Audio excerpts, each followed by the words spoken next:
देश के रुपया में खाना खाएगा, कपड़ा देगा, मेडिसिन देगा। ये दामाद है, जल्दी जल्दी भागो, जल्दी जल्दी भागो, नहीं तो जो करना है सरकार करेगा। बंगाल के मुख्यमंत्री सुवेंदु अधिकारी बांग्लादेशी घुसपैठियों के लिए काल बन गए हैं।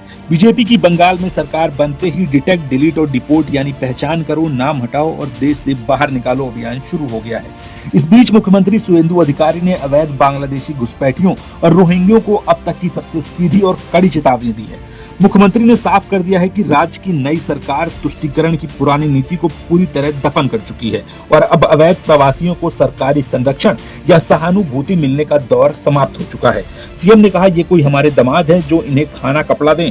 मुख्यमंत्री सुवेंदु अधिकारी ने साफ और खुले शब्दों में पुकार भरते हुए पुलिस और प्रशासन को कड़े निर्देश दिए।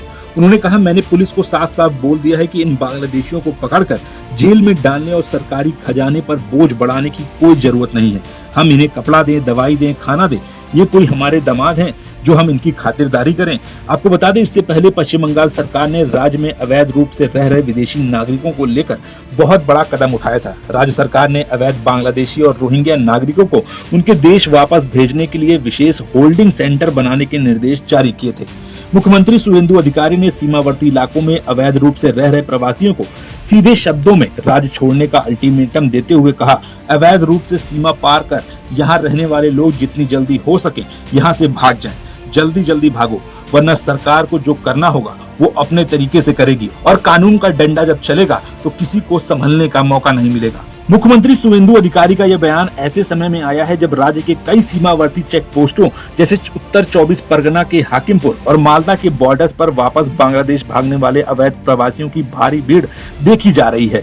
सरकार के सख्त रवैये और पकड़े जाने के डर से घुसपैठियों में खौफ का माहौल है। ये पहली बार है जब बंगाल की धरती पर घुसपैठ का मुद्दा केवल राजनीतिक भाषणों तक सीमित न रहकर एक कड़े प्रशासनिक एक्शन में बदल गया है। केंद्रीय गृह मंत्रालय के नियमों के तहत राज्य में संदिग्ध विदेशी नागरिकों को अस्थायी रूप से रखने के लिए होल्डिंग सेंटर्स बनाए जा रहे हैं। मालदा में राज्य का पहला होल्डिंग सेंटर पूरी तरह चालू हो चुका है, जहां सीसीटीवी और भारी पुलिस बल की निगरानी में संदिग्धों को रखकर उनके दस्तावेजों का सत्यापन किया जा रहा है। नए तकनीकी आधारित सुरक्षा कानून इमिग्रेशन एंड फॉरेनर्स एक्ट 2025 के तहत बंगाल पुलिस के हेड कांस्टेबल और उससे ऊपर के रैंक के अधिकारियों को ये असीमित शक्तियां दी गई हैं कि वे बिना किसी अदालती वारंट के किसी भी संदिग्ध विदेशी नागरिक को सीधे गिरफ्तार कर सकते हैं। मुख्यमंत्री ने राज्य पुलिस को आदेश दिए हैं कि जो भी व्यक्ति CAA के दायरे से बाहर पाया जाता है उसे तुरंत अवैध घुसपैठिया मानते हुए गिरफ्तार किया जाए और सीमा सुरक्षा बल यानी BSF को सौंपकर देश से बाहर निकालने की प्रक्रिया शुरू की जाए। बीजेपी और राज्य सरकार के नेतृत्व ने स्पष्ट किया है कि ये अभियान देश की आंतरिक सुरक्षा और पश्चिम बंगाल की डेमोग्राफी को बचाने के लिए जरूरी है।